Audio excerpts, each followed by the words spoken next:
Hello there beautiful, how are you doing today? My name is Joesephyr, and in today's Dissidia Opera Omnia Should You Pull video, we're going to be talking about Hope FR and Kefka's return, as well as Bhunivelze coming into the story for DFFOO, which is always a welcome sight, seeing a iconic boss from across the franchise, as opposed to just another reskin of a behemoth that we've seen a billion times.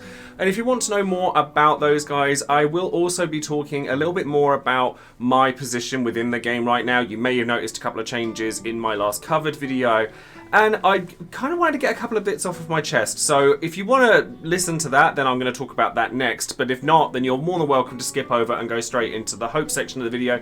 But for all of that stuff, then stay tuned and keep on watching.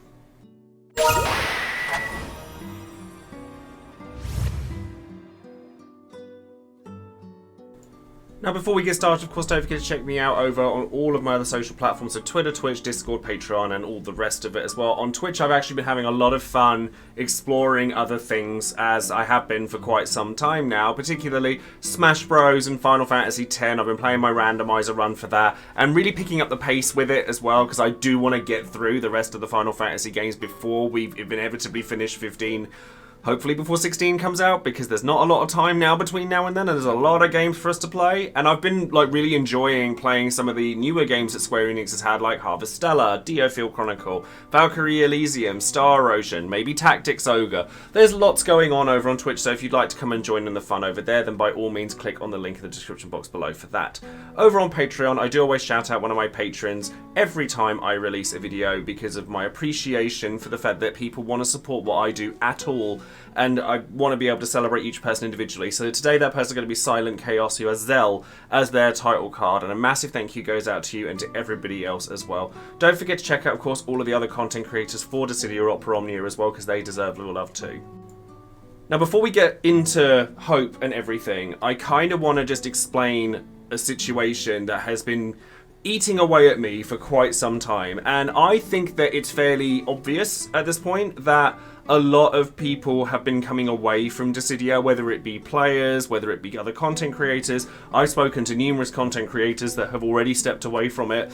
And I'm kind of at this point where I'm kind of considering my position within the community and within the game, and whether I'm kind of happy with where I'm at right now. And the reality of it is that I haven't been happy with Dissidia for quite some time, I do feel, and the reason that I'm saying it in this video is because Hope kind of exemplifies my issue with the way the game plays right now, even though he's really good.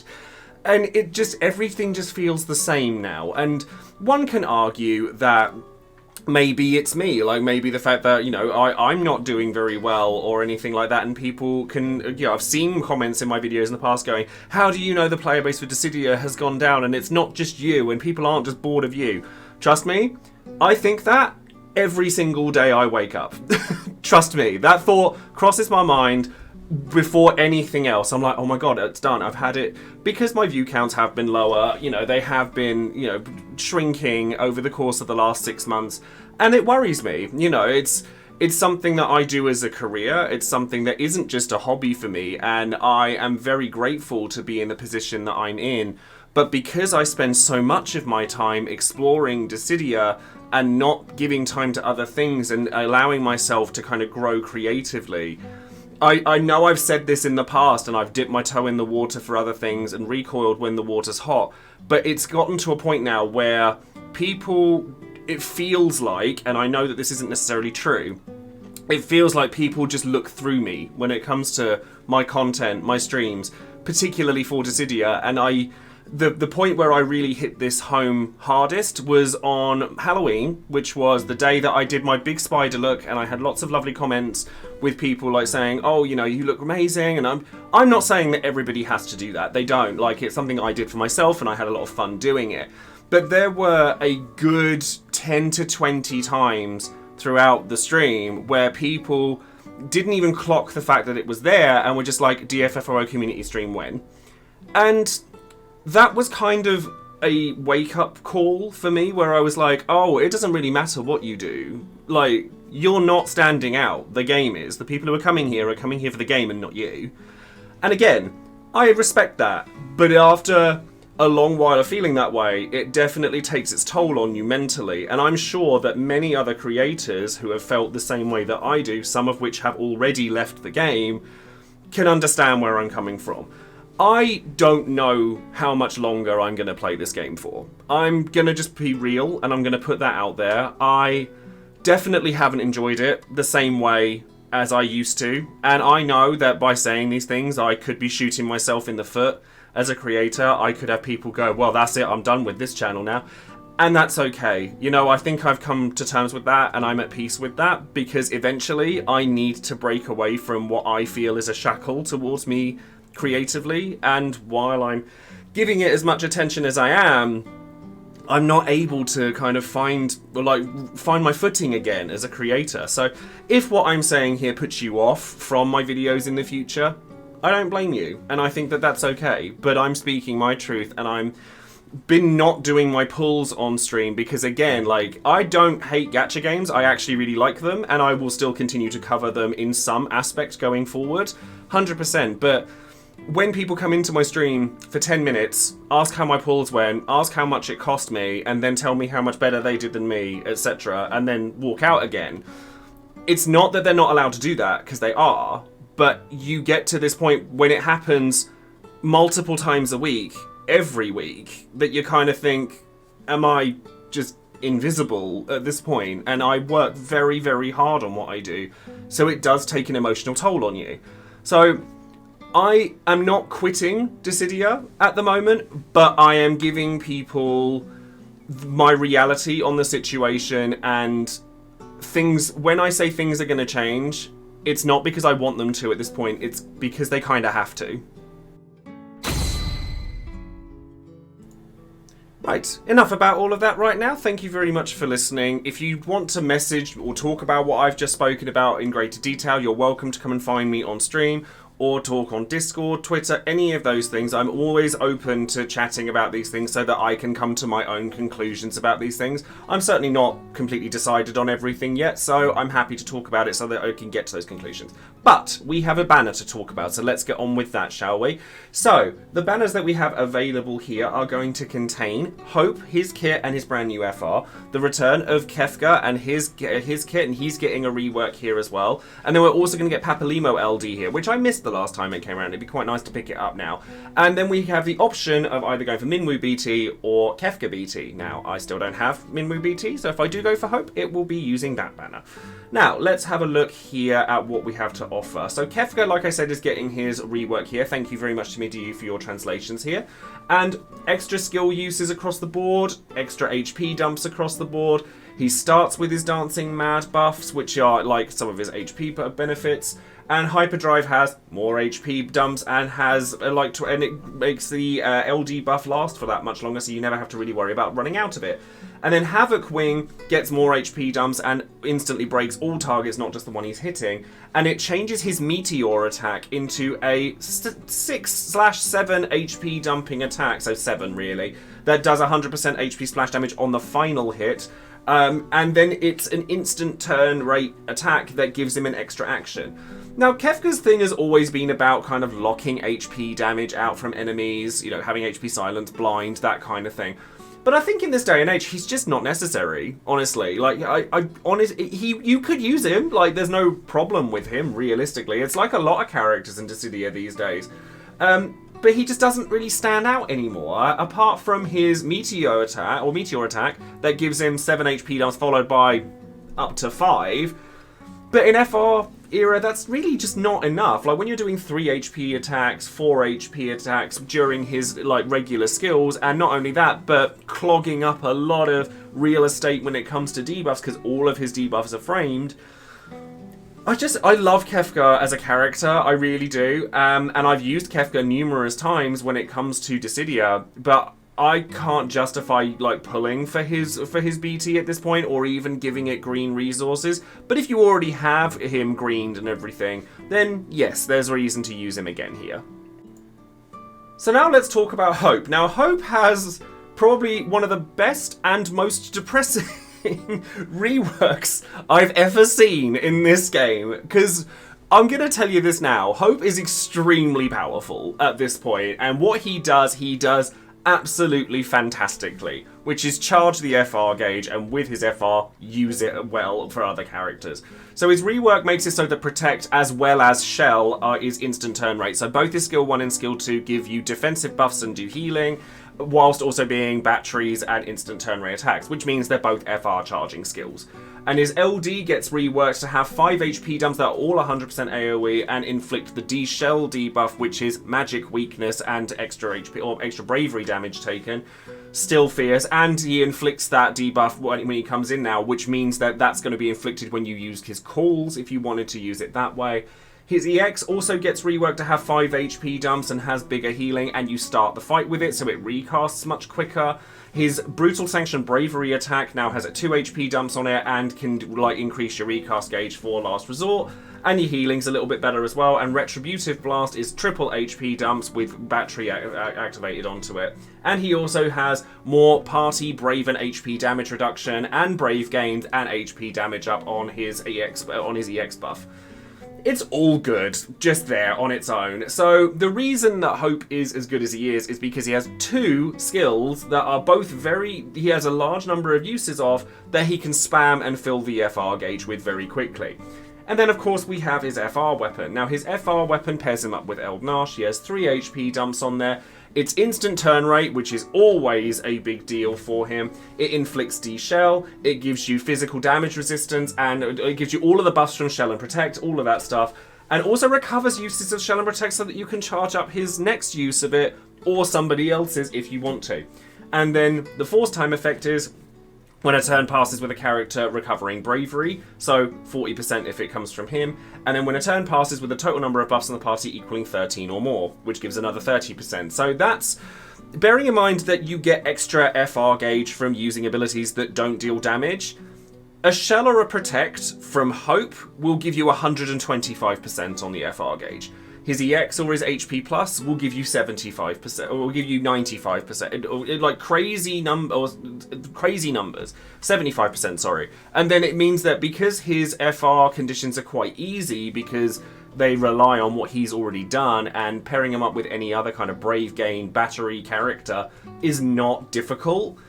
It's a very powerful FR. However, I will say this, Hope exemplifies my issue with Shinryu era to the letter. Because Hope is a one-stop shop for everything except for damage. And the way he does that is by going... You know how people... I mean, I get comments on my videos with clears that use Luna Freya. And I don't actually use Luna Freya all that often. I'm going to point that out there. For being charge, FR, go. Charge, FR, go. That is literally what Hope is designed to do, and he has an FR that he can then charge himself and then pass off to whatever BT character is available to then nuke the field. It's extremely powerful. There's no two ways about it. 125% per turn? Girl, that's a lot, but is it exciting? Not really. So now let's take a look at the event that comes along with Hope here, and as I said earlier, I do think it's really fierce to see Bhunivelze turn up in the game. I think it's brilliant, and one of the shining lights that the game does still have when it brings in iconic fights from other places in the Final Fantasy universe and makes them into, like, cool fights in this game. However, like, Bhunivelze is actually quite an interesting fight if you want him to be. He's immune to not launches, delay, delete, like turn deletes, breaks. His bravery can't drop below 0. He's actually got a lot of immunities, and as you can see, he's got a lot of health too. He has threshold abilities where he will inflict doom on your characters. This can be mitigated, however, with the likes of Aerith or Raijin, LDCA, or Reno if you wanted to do it that way. And he does have a ability where if he breaks any of your characters or hits a character that has been broken, which will result obviously from the doom triggering, he'll instantly wipe your party. So you absolutely under no circumstances can allow Bhunivelze to hit you, to break you, because he will instantly kill you if he does. He also has a recast ability, which is just an AoE Brave HP attack. He also raises his turn rate after he gets like 50% or more of his gauge. He's very resistant to bravery damage in general, and after 50%, he's particularly resistant to physical damage, so much so that if you hit him with physical damage after he's hit 50%, he will counterattack and kill the character that's doing it. So this is very much a fight that is designed to be used with magic damage dealers. However, there is one physical damage dealer that seems to get away with it pretty well, because I've seen numerous clears that use her, and of course I'm talking about Tifa. Now Tifa does so much damage that you can probably like take him out before he hits 50%, and if he gets over 50%, you can still deal physical damage during summons and during burst windows so that you're able to take him out that way. So don't take physical damage dealers unless it's Tifa and you want to bum rush him, and then that's usually fine. How are you supposed to tackle this? Now, honestly, you can use just FR charges like crazy if you want to. If you're worried about sort of, you know, the heavy damage or bravery damage loss, just use bravery gains. He's immune to delay, except against one character who can get past it, which is our good friend Quistis. So if you wanted to make it so that he wasn't going to get a turn for ages, you could absolutely use Quistis just to like delay him into oblivion, switch her out for a friend off-turn damage dealer, and then go off with your nearest big damage dealer. Or if you wanted to, you could use sort of just FR charges. Like, I've seen clears that just use FR charges. Characters like Hope. Hope is obviously going to be very good for this. Varn is obviously very good for this because of how many brave gains he gets between his HP dumps, and the fact that he has a bravery floor with his BT, so you're not going to get broken. A lot of people are going to use Lunafreya here for obvious reasons, but there are so many like FR charges now. If you don't have Lunafreya, you don't have to use her. And if you don't have one, I would seriously consider pulling for Hope so that you do, because he's very, very good at it. Charlotta is another really great character for that. If you wanted to use, Terra's really good because you could just make use of free turns and the fact that she brave gains loads between her attacks. She doesn't do as much damage as, say, Rinoa, but she definitely can churn the damage out enough with off-turn damage if you wanted to kind of crack things out that way. Honestly, like, you can do this in multiple different ways. It's more looking at the things you can't do and then working around those, because his own attacks actually aren't that terrible. You can actually cancel his force time by dealing a magic bravery damage attack that deals a debuff. So this is meant to be designed for Hope's D-Shell, but there's plenty of characters that can do that. Again, I'm looking at you, Terra. So there's plenty of options out there for Bhunivelze. This was seen as quite difficult when it came out, but like most fights in DFFOO, they're as hard as you want them to be.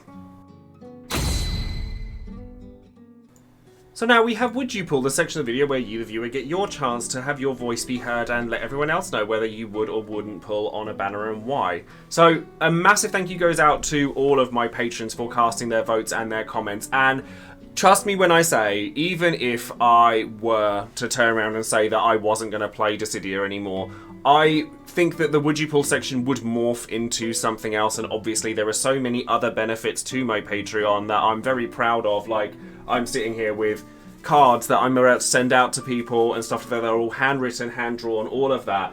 And I would find ways, because my Patreons, like, literally, I will do anything to just, like, look after people and do my best to make sure that people have their voices heard. So that, trust me, that would never change. But, that being said, I was pretty shocked by what I saw when it came to Hope's banner. I thought that I was alone in my feelings on Hope. And this is coming from somebody who probably will pull for him. 0% of people are pulling with gems on Hope. 48% of people are using 100 more tickets, 19% of people are using less than 100 tickets, and 33% of people, of the 100 plus people we asked, are skipping him entirely. So I think that this isn't due to his power level. I think at this point people don't want power at this point because we just don't need it. It's really strange. So 48% of people said they use 100 or more tickets. That's totally fair. And honestly, if that's kind of the position I'm in, if I had gotten the rest of Minwoo's kit earlier in my pools, I probably would have gone gems here because I want Minwoo's BT. But as it is, I'm kind of on the fence too. So let's look at some comments. So Chamberlain Skexis says, I love Hope so much, but this is a hard skip for me. Hope this time around is amazing. Kefka's solid, but not valuable enough to green. Papalimo is there and hits pretty hard. His only downside is that he can get locked out of content that resists ice or fire damage. And the fact that he takes multiple turns to do damage, so he's not particularly good for carrying your FR time. My biggest problem here is that Hope is a supercharger when a lot of team compositions either use superchargers or meta characters. He'll make fights easy when I want to feel like I'm actually wanting to fight the boss and not spam a charge skill to meta FR character. Yeah. I mean, I am somebody that enjoys the pursuit of power. So the fact that power in this game seems to be a negative thing at this point, when once upon a time we were pushed to our limits. Think Sephiroth event, think Reno event, think Lena EX event back in the day. I love being pushed to my limits, and this is just sad, honestly. Multiracial Lion says, I think I'm going to skip Hope here. He's a very strong character, exceptionally so, and 1000% worth at least getting the LD for. He's a fantastic shielder, healer, and battery. He also charge gauges, which are a contentious subject within the community. His FR condition is simple and easy to fulfill, and is able to hit 600% plus with no effort. But I've had my time with him on JP, and I want to do things differently on my global account. He'll be rerun at some point, and perhaps I'll grab him then. But I tired myself out with using him. Funny how spamming Hope and Renoa will do that. So I'm focusing on things I either didn't try before, or liked but didn't run into the ground. I've been enjoying using Aerith for what charge gauging I've been doing, and that's good enough for me. If you feel that the game is too easy and has reached the point where it's quick charge gauge, FR, do damage, win, and you're bored of that, don't pull for Hope because that's the through line of his kit. Kefka isn't great, he's fine, he's not great, and Papalimo is good, he's actually really good, but he's not your FR driver. Again, I have no comments here that wouldn't just be echoing everything that's been said already, and I think that it's personally, like, I'm not saying that everyone has to feel the same way as me, because they don't. And it's very clear that people don't through comments that I've made in the past. But what I once enjoyed in this game is now a negative thing, and I find that really difficult to kind of stomach sometimes. And then finally, Cobalt says, I'm not really sure where on Hope I stand on Hope. To be honest, he's really good. Chargy, pass off to DPS, profit, and all that jazz. But do I need him? When I could just take Luna Freya, who has a BT effect, or Selfie for launches. He's already fully built, so I'll probably use just a few tickets to get the FR, and more than likely add it to the increasingly large just-in-case pile. That last sentence just makes me ask, actually, of all the characters that you pull, and I know that a lot of people pull for most characters in this game. I certainly do, and I know through talking to a lot of players that they do too, that you don't use nearly as many characters as you possibly think you do. Like, I love Faris. We all know I love Faris. I pulled Faris while I was away in America. I haven't used it yet. Luna Freya, people say, oh, you know, or like Sid Reigns back in the day as well. People were like, oh, Joe always uses Sid Reigns. If you actually go back and look through my videos, you'll see I barely touched him. I use his call all the time, but I've never actually really used him very much at all. Luna Freya is kind of the same thing, because I didn't green her BT, so it wasn't as worthwhile to me as somebody like Selfie. But when you've got this increasingly large number of characters that kind of do, as is put here, chargy, pass, profit, which ones are you actually using? So now we ask the big question, should you be pulling for Hope? Well, if power is what you're interested in, yeah, I'd say so. He is very powerful in what he does. He's an FR charger extreme, and his FR itself is really good. Like, you can charge by 125% at a time if you're using Hope's skills, and because his conditions are quite easy to meet, you can kind of keep that rolling with quite a lot of different characters if you wanted to use Hope as your primary FR damage dealer. And those buffs are designed to keep you healthy and buffed up and alive, and if you want the enemy to attack you, or you are in a fight where you can't stop the enemy from attacking you, making it so that you're not taking any damage is pretty helpful, and he heals with enough of his kit that that's nice, and you can actually use him without his FR, and you can do that because you can pass him off to a different FR user as well. And Kefka's fine, like, he's okay, but like a lot of the damage dealers that are returning with their BTs, it's just not as much as you would like. Like, you can make use of these characters, and if you don't have the resources to go pulling for some of these new characters, having characters like Kefka, which you might already have in your back pocket, is a welcome sight to see, because it means you can save up a bit more.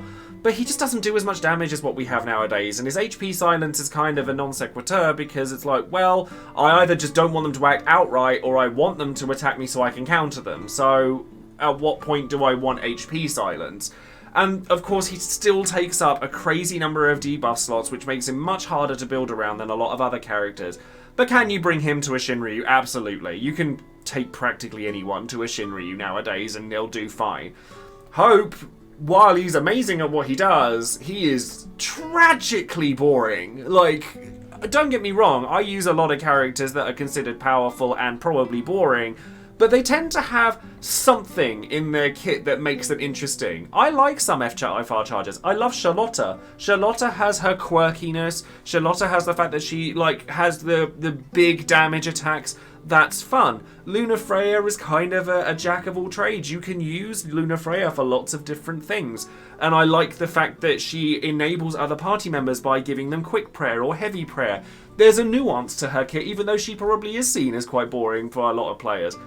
Hope doesn't have any of that. He just charges the FR gauge and charges it a lot for you to pass it off to another damage dealer and win the fight. Yeah, that's kind of all I have to say about it. If you're looking for fun, I wouldn't pull for Hope, honestly. But if you're looking for power, I would. And that in and of itself, I think, is the dichotomy the game is having right now. Is that fun and power aren't the same thing, and that's kind of sad. So that's going to be all for today's video. Let me know what you guys think of Hope. I'm fairly sure that this video is probably going to be quite contentious, but I can only speak my truth, and that's all I've ever done. And no, sometimes I do recoil from, me saying these things, and then I end up going straight back into my comfort zone and pretending everything is what it was. But realistically, it's not, and I have to accept that, and it's something that I'm definitely coming to terms with at the moment, and I am learning and growing, and I've actually been releasing a lot of videos to myself, not publicly, so that I can kind of learn some new styles, some new things, which I want to kind of add to, and I want to kind of explore my creativity, and while I'm still spending this much time doing all of this stuff with Dissidia, I'm not really going to have the time to do any of that, so where are we going to go from here? Who knows? I'm just taking each day as it comes right now. So thank you very much for listening to me and listening to the video itself. Let me know in the comments below what you guys think of Hope. And don't forget to like the video, subscribe to the channel, and click the bell for notifications on future videos I might be making. So thank you very much for that, and I'll see you next time. Take care.